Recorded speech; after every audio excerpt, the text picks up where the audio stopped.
Hello, I'm Rachel Wade, Strategic HR Consultant and Executive Coach, and I've been involved in a few conversations this week about just be you or be your authentic self. And in some ways, a lot of us have struggled with that, either feeling that we're not that remarkable or unique or different to anybody else, we're just ourselves and people, but not really celebrating what that means and how that can really have an advantage on just being you. So I've taken some time to think about that and understanding how do we really become our authentic self and be the remarkable person that you are in every way. So it's quite interesting because very few of us feel comfortable being our authentic self because we don't see ourselves as remarkable.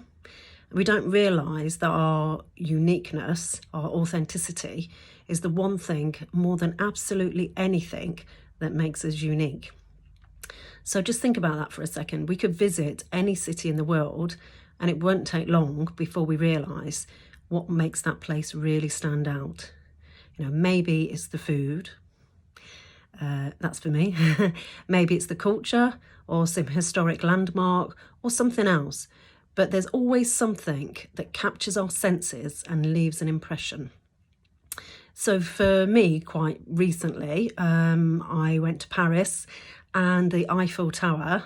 That's what makes Paris stand out amongst lots of other things. The Arc de Triomphe, lots and lots of wonderful places, lots of history to go and see. So I find it surprising that places we visit so naturally leave an impression on us, because the people we interact with on a basis usually don't.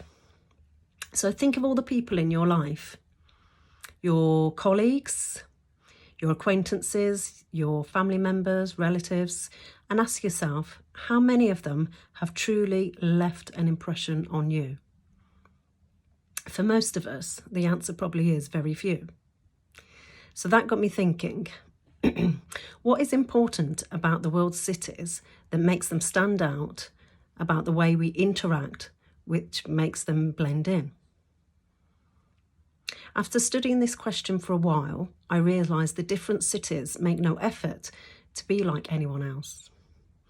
Each of one of them embodies its own identity and uniqueness, while people, on the other hand, typically do not do this. People usually conform to those around them. So the thing we need to start with is overcoming the pressure to conform and celebrate our differences, what makes us individuals, and really own that. So I just wonder around whether you feel that you have the permission or the freedom to be your true authentic self and celebrate that in every way in your life. So I'd love to hear your comments. Thank you.